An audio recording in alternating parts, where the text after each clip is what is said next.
Yo, what's going on, guys? So, unfortunately, there were some technical difficulties during the recording of this episode. If you're listening on Spotify, don't worry about it. But for our YouTube viewers, you won't be able to see my video or our guest Ben's video throughout the episode. Sorry about that, but otherwise, I hope you guys enjoy this episode.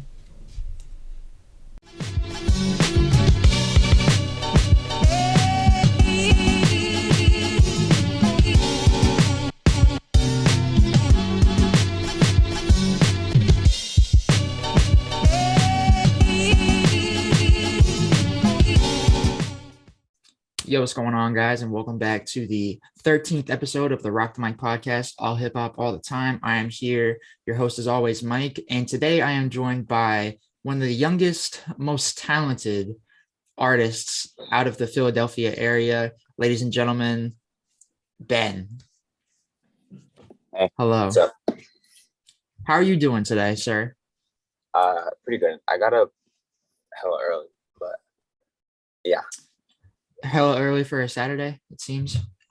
yeah, because I went to bed pretty late, so I figured I'd wake up early just so I wouldn't sleep in for this. But then I woke up too early, so I see what you're saying. Well, nevertheless, we're glad to have you on the show today. I appreciate you coming on to talk about your music. You just had a new album come out at the time of this recording last last night. last night it was Yeah, gonna drop today, but no one. This happened the last time. Last time I dropped an album, I said it was on Saturday, and I meant like Saturday night, and like everyone thought I meant Friday night at midnight. So then it right. was Friday, and everyone's like, "Yo, where's the album?" And that And you happened were like, again. it's So Saturday. I just said, "Fuck it," and dropped it. Yeah, I get that. Well, we're going to talk a little bit about your new album. We're going to talk about your first album. These are your final days. We're going to talk about some of your features, and we're just going to talk about the music. And that's what we love to do here. So, to start things off, let's talk about when you decided to start making music and what made you kind of pursue this passion of yours. And is there anyone you can point to as kind of an influence on your sound? I started like I would just like I don't even. There was no really reason for it. I just like had GarageBand on my computer when I was in like fifth grade or something, and I would just like play it on GarageBand. There's like a bunch of these like pre-made like loops and shit, and I was just kind of stacking them and just seeing what sounded good. And then eventually, I progressed into actually like laying down instrumentation and stuff, and then it just kept building up. Uh, in terms of influences, well, when I was younger, I was really into Wolf by Tyler, the Creator, and I don't know. I guess in terms of like currently, a lot of what I listen to is like a lot of it really isn't rap. Like I listen mostly to like to jazz and just I guess recently I've been listening to Ween and stuff, and I also like the current rap scene, like a lot of especially stuff that's not like really popular, just like random people on SoundCloud and Bandcamp making shit really influences me a lot. People like Lucy and all that. So in terms of when I was younger, I guess like mostly it was just like Kanye and people like that. And I guess currently I don't know if I direct it to any sort of specific influence. It's just like the whole different fields of music that I like draw from. Yeah, that makes sense. Well, that actually kind of brings me to the next question. Your songs and your sound, music as a whole, kind of draw from a lot of different genres. I feel like a lot of your songs are very melodic and smooth. Some of them are smooth like jazz, like you mentioned. There's obviously songs where you're rapping, like really rapping. Yeah. Um, I'd say some R&B kind of a little bit. So you kind of pick from a bunch of different avenues. And with that being said, I think your sound is a very different from other artists that we've had on the show. Typically, we have more traditional rap artists, whether it be boom bap or trap music or even a little bit of drill. So that's partially why I was really excited. I enjoy your music because I enjoy all sorts of different music, and it's very different from the norm that the audience may be used to. So let's talk a little bit about your sound specifically and how you think it kind of differs from that kind of quote unquote mainstream sound. Yeah. Yeah. It's funny because even though I listen to a lot of jazz and the like, it's not really that present in my music. It's like Mm-hmm. if you know how seventh chord sound and things that are in jazz, you could actually, I think in a decent amount of my beats, I'll employ that stuff, but it's not really like that. I guess the style of my sound, I wouldn't ever really say I have one specific genre. Like when I'm making a song, I don't think, oh, this is going to be this genre or that. I just kind of, it's just like a style where I'll have an idea for either like a melody or just some sort of thing I want to create. And then the moment I start the process of creating a thing, like all the activities of like if I'm learning more music theory stuff, or if I'm like just anything I'm doing, like it can intertwine into what I'm creating, like in terms of influences. Uh so like people said that like I have this like certain like niche or something with my sound, but I feel like even that is subject to change in future endeavors just because Right. of how um like all the different influences. Like to me, like I feel like uh the album I just dropped, Songs to Break Windows 2, like to me it doesn't sound at all like my previous one, Yeah, I agree. besides the fact 100%. that like I made it. So Yeah. and yeah, I definitely employ some different stuff. I think on everywhere I look in that album, I use like a drum break from uh drum and bass music, which I've also been listening to. So stuff like that might play a role in future like projects. Okay. Yeah. Well, I think you kind of touched upon is like the music theory and like you try to, well, at least from someone that doesn't, that takes kind of music as at a face value, like I Yeah, don't listen. It just seems like a lot of your music, obviously, like I said, pulls from different genres, and it kind of is a nice blend of everything that you've mentioned. I feel anyway, like I had mentioned, yeah. like you can Like feel some of it. yeah, you don't really even have to have any sort of knowledge of music theory to like make observations like that for music. Because really, to me, music theory, like I take classes on it in school because I have it at mine. And to me, it's not really, people will see it as like some sort of like guidelines as to how to make music. But like the ways it's lined out is to me just seems like a bunch of like tools that you can use to make something. Like it's not, you don't have to use those. You can just like play around with them or like tweak them and stuff. Right. So yeah.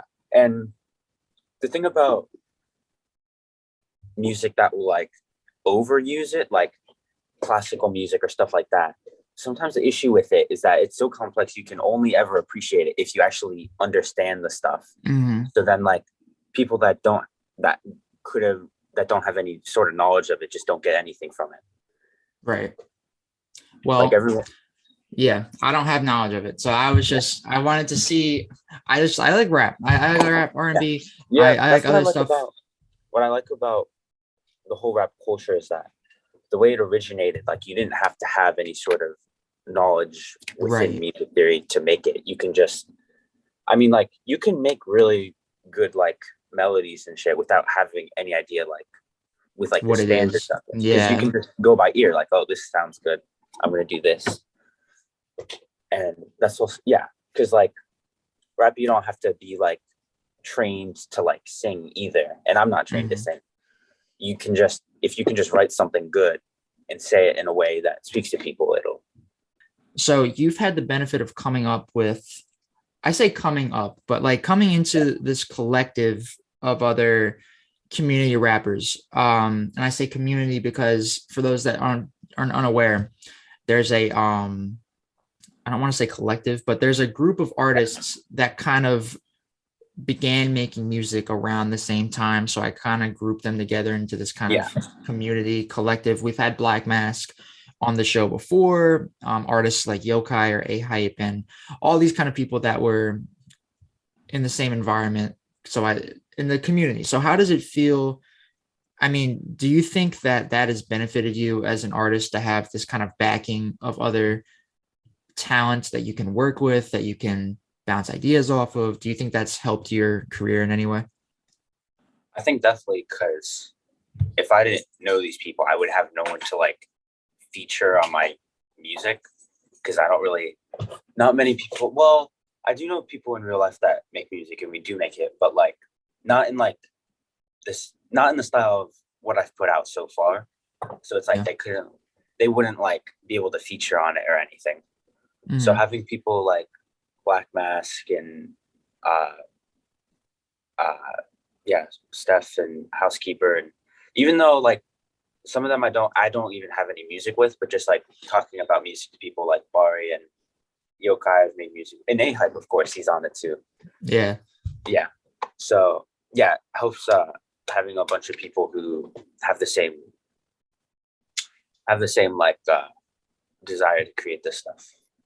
Yeah, no, 100%. I think, there's a lot of people might not know this, but there's a lot of connections to this community, to this podcast. Obviously, you've been on the podcast now. Yeah. Black Mask has been on the podcast. Real Mike Turtle made the theme song for the Oh show. yeah. Yeah. Slim Martin, I've been trying to get him on the show for a while. We've talked about him on the show before. Yeah. Martin. And this started as an Instagram live show within this community. So at first, it was just the show was Yeah. essentially based on just highlighting these talents from the community. So for a lot of you, this is deeply rooted, the show, in that community. So I love and appreciate all those artists out there. And I would love to get all of you on the show. I'm talking to you, Martin. Um, and one of the greatest, I would say, products of that community, because there's a lot of great albums from that field. But I would say your first album, These Are Your Final Days, which released, I think it was 4th of July of 2020. Yeah. So alone, like technically, I guess 2 years ago, but like Mhm. in actual time, I think it's been a year and a half since it dropped. Yeah, so Yeah. it's coming up on 2 years, which that is crazy. I Yeah. remember the day that dropped, and I remember where I was, and it just doesn't Yeah. feel like it was 2 years ago. I think COVID really Yeah. split time in half. So that's crazy. So these are your final days, July 2020, your debut album. No, That July. was Oh yeah. yeah, Never July mind. 2020. Yeah. You produced almost all of it. I think there were 2 songs that you didn't produce. Yeah. And this is one of my favorite projects, like I said, from this community because of the personal feeling in it. And you can feel that, and obviously the themes and the lyrics throughout, you can feel that connection to you, but the production, obviously, because you did a majority of it, and even the way the album's sequenced, it kind of tells a story throughout. So I wanted to talk a little bit about the message and the themes behind These Are Your Final Days, and like how does this album kind of tell your story, and honestly, what made you comfortable even sharing a lot of this stuff, because a lot of it's pretty heavy and pretty personal. So what made you feel obviously comfortable doing that, and then the themes and messages behind it? Let's talk a bit about that. Okay. That was made. Okay, so that was made 2 years ago, and it took like a year to make. So that was. So it was all made when I was in. I guess people call it middle school. It's called the junior high where I live, but so it was all made in middle school, really. Uh, I guess. Hmm, I don't want to give the whole work like one definitive like theme or Yeah. narrative, No, there's because plenty that you can hear yeah, multiple. but the whole kind of work, that one specifically, it's more of like a progression almost. And in terms of what makes, I don't know. I've never, I never really. I was just like, well, it's music. I'm just gonna say what I want to say. So in terms of like, there was never, at least for me, there was never a barrier in terms of, okay, I'll finally talk about this. I just kind of, because when I write, I just think about stuff that's happened to me. So I'm like, okay, I'm just going to do this. And I just kind of draw off it from there. So, uh, to me, like I just I just have to write about like stuff that like I experienced, or that just I don't know, just anything I think is worth saying. So I Yeah. just write in terms of that and go from there. But yeah, that one's pretty depressive. Like if you listen, I feel like when I was making it, I didn't realize how sad it is. But then everyone was listening to it like, damn, this is fucking It's dark. There's a lot of yeah. dark songs on there. I Wait, let think me pull up the track list. that was kind of the same with my most recent one. I didn't even think of it as that dark, but then people were like, damn, this one's sad as fuck. I'm like, oh. But Like, oh, is it? I guess some of it, people were saying hieroglyphics was really sad. I remember hieroglyphics being Yeah. sad. Looking at These Are Your Final Days, I remember, well, back what we were saying, like if you just have an ear for it, like you can even hear the difference in, like, let's say comparatively, a song like Fatigue sounds a lot different from like a What's the Move, for example. Yeah. Obviously By the the sound and like the lyrics, obviously, and really just the overall vibe, like Fatigue, you can kind of feel fatigue when listening to it. Like it's kind of yeah, like it's slower and more somber, and then you get to yeah, What's the Move and it's more faster yeah. paced. And By the end of it, it's still kind of sad by the end of it, but it's more of like a cathartic almost. Like Mhm. yeah, because I don't want it to just be like mopey whiny bullshit, like. Yeah. So it's like yeah, so it's just like moving on from it. And Songs to Break Windows 2 is like, I guess, sort of similar in that respect, because it's really like chaotic to me. Right. And that's just how like I just project whatever passion I feel onto it. Mhm. So really you can draw whatever you need, like whatever connection the music has into the person listening is really all that I'm going for here. Like you don't have to get like everything that's being said. You just take whatever like Yeah. you when I say it. Right. That makes sense to me. Yeah, there's a lot of different songs that specifically that you can connect to. And I think that is reflective on, like I said, your style, which is multiple kind of genres and different sounds. And I think These Are Your Final Days kind of has something for everybody. And I think the same as Song to Break Windows too. My favorite song, this was kind of tough for me to figure out as far as my favorite song on These Are Your Final Days. I think I told you the reason why it took me so long to send you the questions is because I was trying to pick which song I really wanted to cover. And I was debating, I think it was between Fatigue and Song About Love and All That Shit, which I ended up picking Song About Love and All That Shit. And I think that's a perfect example of how, like you said, you just pick, a song or what am I trying to say? Whatever's going on in your life, you just kind of write about it, and that's reflected onto your music. And I think A Song About Love and All That Shit, out of all the songs on this album, at least in my opinion, I think that is my personal perfect example when I think of this project, and specifically like the events going on in your life. I think this one is the one I really go to. Before 13 years, running down, realized I was quit. So I just forgot, but then I didn't love him. Remember this girl, when I could truly feel. When I saw you, you were headlights. I was getting out, pushing on each other full out. To get to you, have to walk 100 miles. But I kept a smile. Before I went to see you, had a couple sips, my head lighter than a stick. Now your friends were there, I acted like I didn't care. I just love the way it's written. I think your writing style and the beat, it just paints a very vivid picture, especially the lyrics. You do a really good job of imagery. I can really see what you're talking about. I wanted to talk about that a little bit specifically and how that kind of represented your writing style in terms of just like an event in your life or something you want to reflect on and how you write about it. In terms of what I said previously with the connection, I wanted to be like, when you listen to it, you don't like I don't want it to be some sort of thing where it's just like, oh, this was an experience and this is what the person who made this was subjected to. But I want it to be like, if you, when you hear it, like if that's something that connects to what other people like see and experience.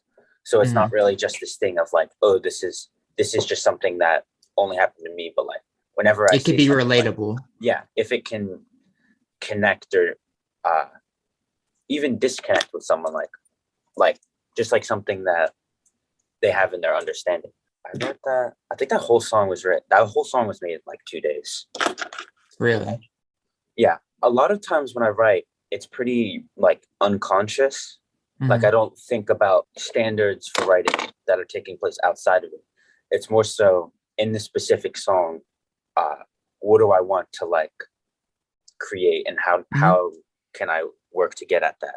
So the writing style really can differ from song to song completely. Right. Right. It doesn't want to go by some sort of like any sort of metric outside of it, but just what's being created in a certain space. Yeah. So you don't want to like keep yourself in a box kind of thing. No. Be able to like expand to different topics Yeah. and not kind of one, I don't Yeah. want to say And I feel genre, like, but like avenue. yeah, I feel like some of the writing, it's a decent amount of songs. It's hard to make out, but Mhm. I think on my newer project, the writing can certainly be said to have sort of a different style than that of before. Okay. We'll talk a little bit more about Songs Break Windows too, a little bit, but I wanted to ask a little bit more about the production behind These Your Final Days, because that was almost entirely by you as far as the production. I think, what were the two that, was it Looking at the Lake and something else that you didn't produce? Yeah, it was Plastic Evil.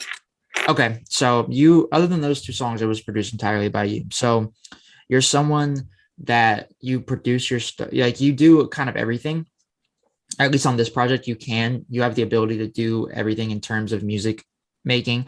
So do you prefer producing as far as just like a beat or an instrumentation to actually recording vocals over? I say in the question, you rap and you sing, but you do more than that. So as far as production and vocalization, do you prefer one over the other? And if so, why or why not?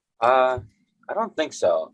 To me, it's different, and it's more so when you're making music, it's all just different parts of a process. So to me, like playing the guitar or singing are really just one and the same sort of act of like Mhm. creating towards one like musical creation. So I think at times maybe writing comes easier, at different times production will come easier. But in general, I don't really have a total preference as to different. I fucking hate mixing. That's what I hate. But the other parts are certainly like I'm good either way at doing them. Yeah, I had a question about mixing initially, because I know from, I've been friends with you for a while. I know that you hate mixing. It's one of your Yeah, least favorite things in the world. because And yeah, well, go ahead. You can explain. I was going to say, I've talked about it so many times on this podcast, I think but like go ahead. at least for me, and maybe in other different artists who like have to start with just okay, I have GarageBand on my computer and I have like a microphone.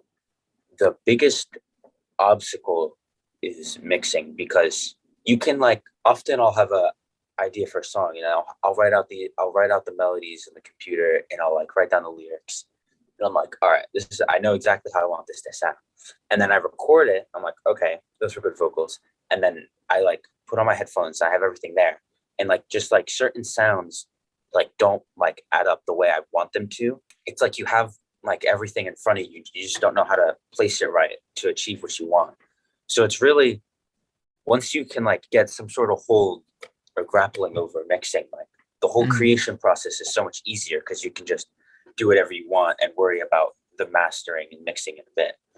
So Yeah. I think for many people that are starting out and don't have much information on production and stuff like that, that's like such a pain. But yeah, so it's like having to watch like YouTube videos or like watching I've never watched like I watched like one or two that were like really short, but most of it's just like experimenting and seeing which effects that come with it do what, and just it's really like annoying process because music is like a very like physical thing with like instruments are doing this, but this like mixing is like a technological thing to do. And I Like feel like you have to recording be and stuff real like that. precise with it Yeah. as well. Yeah. And I think there's definitely a big improvement compared to the mixing on These Are Your Final Days and the mixing on Songs to Break Windows 2. Because over that period, I wanted to certainly improve it because I critical of the first tape, and I don't think it really just has the mixing that I wanted. Mhm. Like I still think most of it like turned out how I want, but like the one thing I would change is the mix on it. Okay. Well, I mean, as someone that doesn't mix, I think it sounds good, but I can definitely hear a Yeah. bit of it's kind of a crisper quality comparing the two. I could definitely hear that just on a face value thing, but I'm very particular in my work as well. So I definitely understand that, just not from a mixing aspect, but Yeah. These Are Your Final Days. This is the last question I have about These Are Your Final Days, but what's the move? So that was the lead single, right? That was the lead single. Yeah, but it was released like I don't know what the criteria for a lead single is, but it was released like way before the actual album. Yeah, so it was a single at the very least. Yeah, it was a single from it. Yeah, so that featured a frequent collaborator of yours and a former guest of the show, BLKMSK. And we may have I don't know if I talked about this in his episode. But let's talk a bit about your, friendship with BLKMSK, how that formed, and how you feel this kind of chemistry and friendship can be seen and heard in your multiple collaborations. Yeah, met him like just through group chats like 4 years ago or something, and from there we just gradually talked more, and we share all the same a lot of the same passion, so we just discussed that a lot. And I think I can't pinpoint. I think the first time I met him, like face to face in real life, was 2 years ago. Mm-hmm. Something like that. Yeah, Yeah. we've met we've met more since then. Yeah, we hung out with him, me and Anthony, who's on These Are Your Final Days. Mm-hmm. We hung out. We hung out down in New Jersey and stuff, and just talked a lot about stuff. So having like that connection with Jason certainly helps like in creating music, because we have like a lot of the same, like the way we like flow when we're making music, like not flow like rap flow, just like the way of doing things, like your workflow. Yeah, like the way it'll convene a lot. So like on a lot of the songs we'll have like good chemistry, because we always have like the same sort of like concept of what we're going for. Don't it be your move? They say what's the move?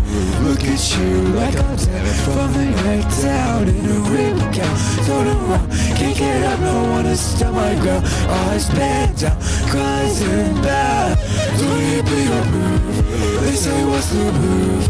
Look at you like I'm 10 from the neck down in a rebound. Turn around, can't get up, no one to stand my ground. Eyes bent down, cries in bad. Yeah, so I put the shit up.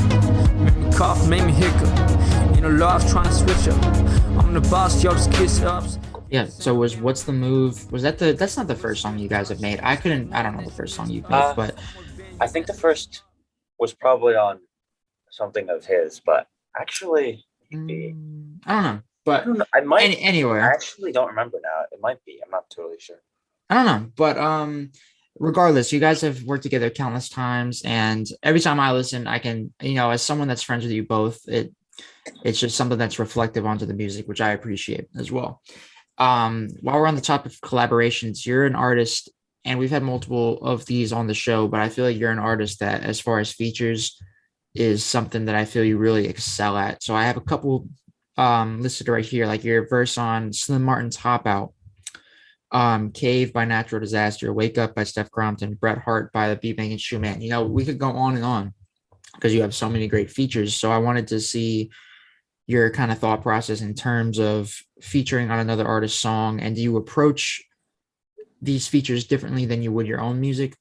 By the very nature of it, I approach it different, but I guess it depends. usually people like the way it goes is someone will ask me, and then I almost always will just say yes, and then they send it to me. And I guess it depends. Like okay, for Bret Hart, that was just a beat, so like I really made it my own thing in terms of like I just had like the base for it, and then I built up from there.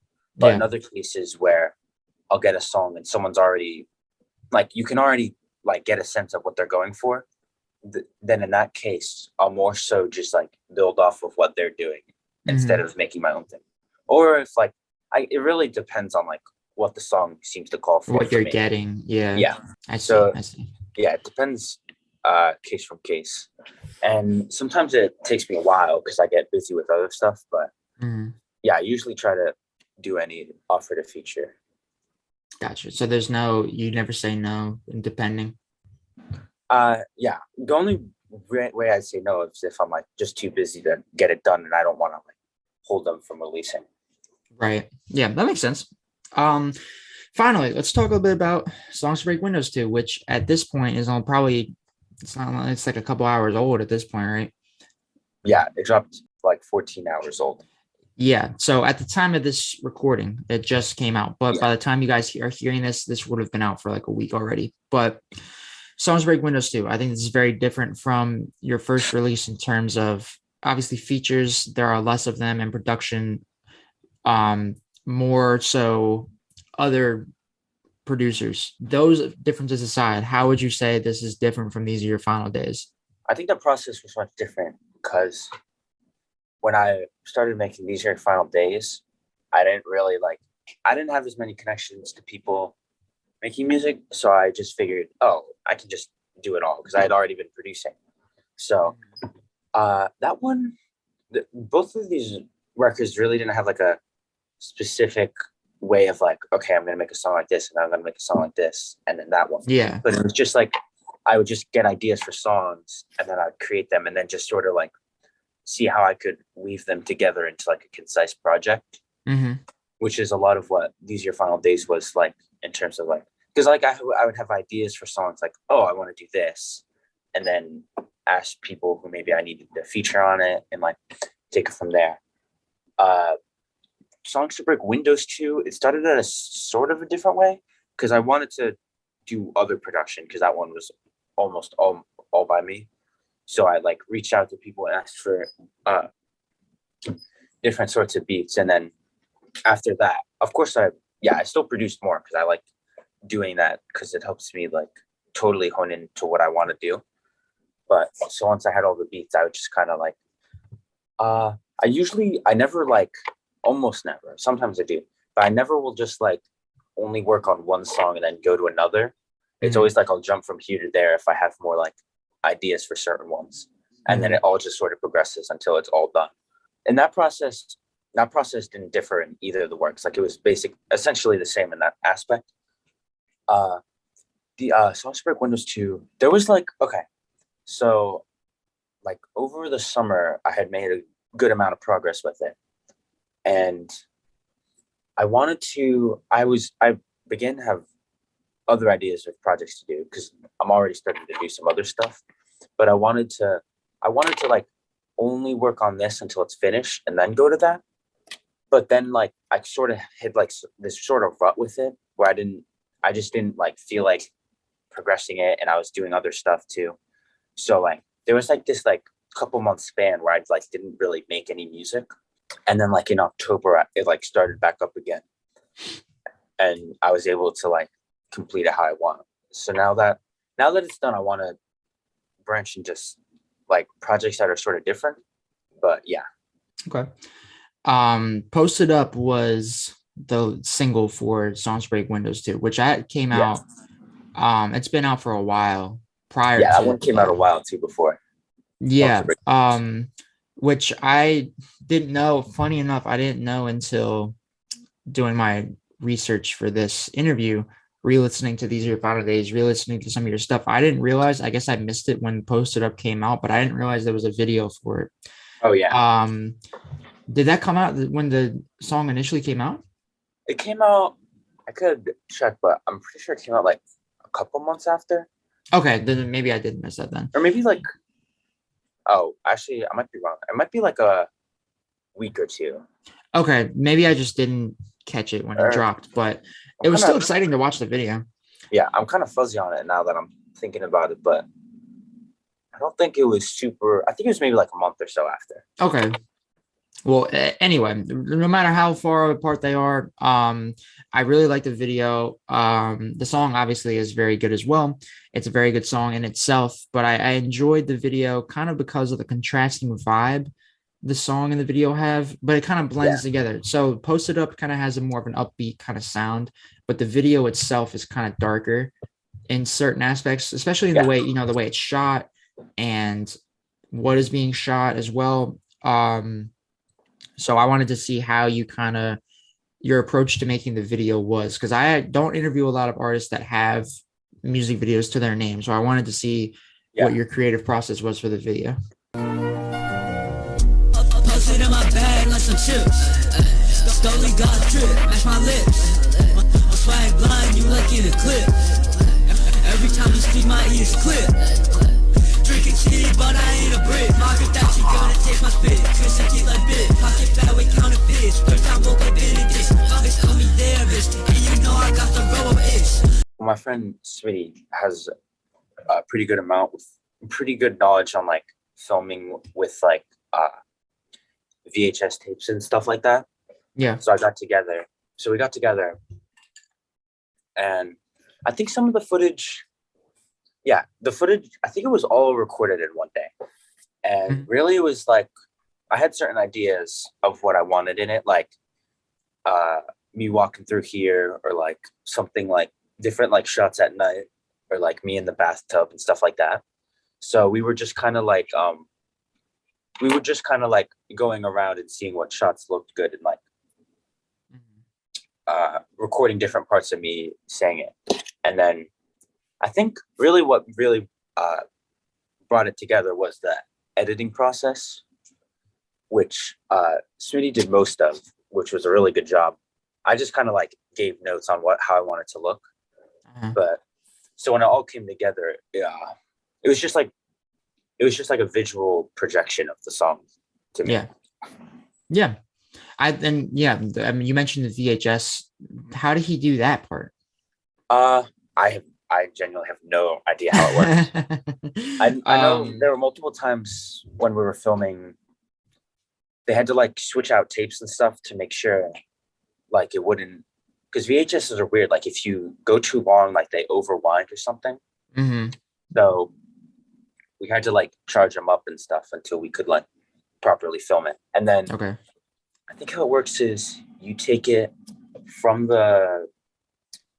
you like plug the computer or you plug the camera into your computer, and then you're able to like upload it onto like a film editing thing. And then like chop up all the different takes. It's pretty cool.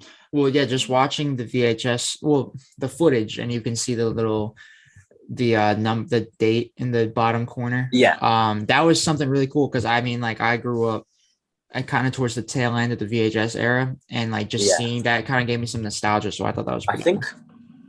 That specific, I think we used multiple cameras. I know one of them we got at like this like yard sale a couple years back, and another I think we just picked up in a random shop. But yeah, obviously it was not filmed on February 13th. That's just like the date that's stuck on it. Yeah. Well, yeah. So I really like the video, and shout out to Smitty. I love your verse on Broadway as well. So shout out to you. Back into the song to break windows too. It was tough to narrow this one down. Because the album, I listened to this album a little prior to everybody else, just for the interview purposes. And I was struggling to pick a favorite, because this album is so new and it hasn't really grown on me as much. But Crashing, I loved, just on a first listen, I loved Crashing, the energy, the way you and AI played off each other, the beat from, I think REALMIKETURTLE produced the beat. So how did this come together overall? It's getting A-Hype on a song is like the holy grail of music. He was, obviously. out of all the people asked, he was the most responsive. Wasting on my mind, I need a cheesesteak. I just cut my brakes, I don't do retakes. Why you so mad? You need some good hash. I was so sad, but now I love to crash. Crashing, dashing, my head against the wall. Smashing, they say it like a melee. I prefer the brawl. Flashing brights of the lights make you wanna have it all. Stashing into your hopes with notes. Here comes the fall. He actually sent, I believe you. He sent within like a week. I think he did it really. Or I actually don't remember.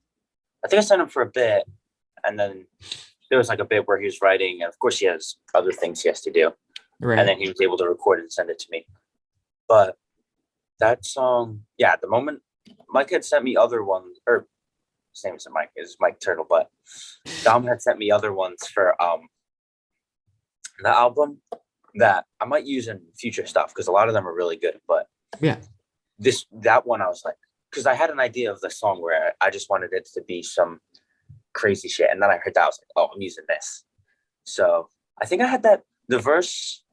I think there's like an old snippet of what that song was going to be on my Instagram somewhere, and it's Yeah. with a different beat, and it has some of the same lyrics, but I like kind of changed them around Yeah. a bit to make it more just how I want it to sound. And then I knew I wanted to have two other people, and I had A-Hype, and then I was gonna ask Steph, but then he like disappeared for a couple months, so I figured I wouldn't get it. So then I asked Pop Monster, but then house burned down, and I didn't want to like bother about the verse. Yeah, it's like, hey, I'm sorry about your house. Can you send me this verse? Like that, yeah. I think they're doing okay now, but Good. uh And you asked Bari, I And then thought you said, I right? asked Bari because he was like, "Oh, I could maybe do it," and then because I wanted that was like the most recent thing. This was the last song that was finished. That was like the most recent thing, and then Bari was like, "Yeah, I don't think I'm gonna be able to do it." So I just like sat down and wrote a second verse because these types of songs where I'm not really saying anything particular are Mhm. easier for me because I can just bounce from thing to thing. Mhm. So I wrote the second verse pretty quickly and recorded it, and then it was done. Yeah, well, I kind of feel like, at least for me, knowing that, well, because you sent me the album without crashing on it, I believe. And you said, or maybe you said, I can send it to you without it. Whatever the case may be. At the time I sent it to you because you were the first person to hear it because I figured the podcast would happen like way before it dropped. Mm-hmm. So you heard, and then crashing happened. So I was able to send it to you. Yeah, well, I think for me, because I remember you were telling me it's not complete because you're missing a song, and I was kind of just the build up for me. I was like, oh, this mystery song, like it isn't here yet, and just kind of the hype behind it. No pun intended, with A-Hype being on the song, but I don't know. Maybe that was why it was my favorite, because I just like the kind of like allure behind it, just this mystery song. But I mean, I love it. A-Hype and Real Mike Turtle are just a great combination together. We love Real Mike Turtle here at the Rock Mike Podcast. A great theme song. A-Hype, I want to get on the podcast soon as well. Overall, great song. Definitely one of my favorites. Let me look at the track list again real quick. Astral Plane was another good one. Posted Up, of course. Danny's at 4 a.m. and then Small Things. Those are all my other favorite ones. I think Martin was going to be on Denny's at 4 a.m., but he's like busy with college stuff, and I didn't want to bother him, so I did a second verse. And Posted Up, Rat was going to be on it, but it was sort of the same situation, so I just recorded another. What could have been? It's unfortunate. I'm trying to get Martin on the podcast too, but I feel bad for bothering him too. But the streets need it. The streets need that UK connection. But backtracking a little bit to These Are Your Final Days briefly. A while back, there were actually These Are Your Final Days cassette tapes, which I thought was a super cool idea. As far as I know, none of my previous guests on the show have actually ever released physical copies of their music. So what, out of all, whether it be, CDs, vinyls, cassette tapes, what was it about cassette tapes that would why cassette tapes? Well, I just like cassette tapes in general as because I just like different forms of listening to music because it kind of like brings a new way of hearing it. Mhm. And I think the interesting thing about like current music as opposed to stuff from like centuries ago is that now a lot of like e- um like new like big difference in music can come from the actual process of recording. So not so much as like the sounds that were originally produced themselves, but how like you can refigure them in the Mm, process afterwards right. is what's interesting to me. Um, so that I wanted to do physical copies, but that specific thing was not like that wasn't entirely my idea. Walk-in Closet Records hit me up, Yeah. uh, which is just like a couple different like underground artists, Yeah. and the person that runs it had heard my music and was really into it and wanted to do cassettes. So I was like, oh yeah, sure. So I didn't make them. I'm not sure how difficult cassette making process is. I don't think it's super hard. There wasn't a lot made. There was like only like 10 made. I sent Mhm. him money for supplies and stuff and then dropped. And Okay. yeah. And I just let him keep the money from it because he had to like make them and I didn't really care about it. Right. So yeah, I think almost all of them sold, but yeah. I'll probably do some sort of physical thing in the future for this project and other ones too. So I'll look into something along those lines, like CDs maybe. Was that expensive? I think I spent like $20. I don't think Oh, that's it's. not bad. I think there's like maybe there's like some sort of thing that makes them that's expensive, but like the actual materials, I don't think are super great. And CDs Okay. too, I don't think that's a very expensive process. Okay. So have you considered doing CDs as well and maybe Yeah, records as well? yeah, I want to do CDs. Vinyls are expensive. Yeah. And I don't think maybe at some point in the future, if I had access to the stuff for it, I'll do that. Mhm. But I think um, for now, it'll just be cassettes and CDs and Okay. stuff like that. Okay. Well, that's actually really cool. I didn't know that it was through a third party. I thought you just did it all by No, yourself. no, yeah, That's pretty sick. That's awesome. I'm glad that they reached out to you, recognized yeah, your music. That's really cool. Um, this is another one because I love your music and it's tough to narrow it down. This is always one of the hardest questions I have for each yeah. interview. But top 5 band songs. It would have to be Fatigue, Song About Love and All That Shit. What's the Move? Hop Out and Scene Queen. It's tough. It was tough for me to narrow it down. But if you had to pick your personal top 5, it can also include unreleased stuff as well, if you so desire. What would your top 5 be? I don't know. Let me pull my SoundCloud real quick so I can look at the songs. But I think maybe Everywhere I Look is certainly one. Mm-hmm. I don't know if I have a specific ranking, just like five. Oh yeah, ones no, that mine are- was no order Yeah. as well. So I'll think Everywhere I Look. Let me look at this. Everywhere I Look, Small Things, Mm-hmm. That's a good one. Astral Plane, Stupid Teens, and It's Over Soon. I would say are my 5. I would say also that there's not a bad top 5 because you have so many great songs that Yeah, you could pick it really 5 songs it from really any just depends project. on like your preferences and what you like to hear. Yeah, and I think that's that kind of what am I trying to say? We talked a bit about how your music isn't one genre or like isn't boxed into one kind of viewpoint, and you have multiple different kind of styles and things for everybody. And I think people's different top 5s is a perfect representation of that and how you can kind of tell what people look for in their music taste by looking at their top 5 band songs, for example, because you have so many different approaches to songs. And so many different topics, so many different production styles that truly you're such a versatile artist. There's truly something for everything. And that's something I personally really appreciate in your work. So I just wanted to let you know that because obviously it's good music. But of course, and going off that last question, this is something I didn't think of for myself, but do you have a favorite beat that you've done? Maybe if it's for not for you, but for another artist. There's, I think some of my favorite production I've made is currently unreleased. Okay.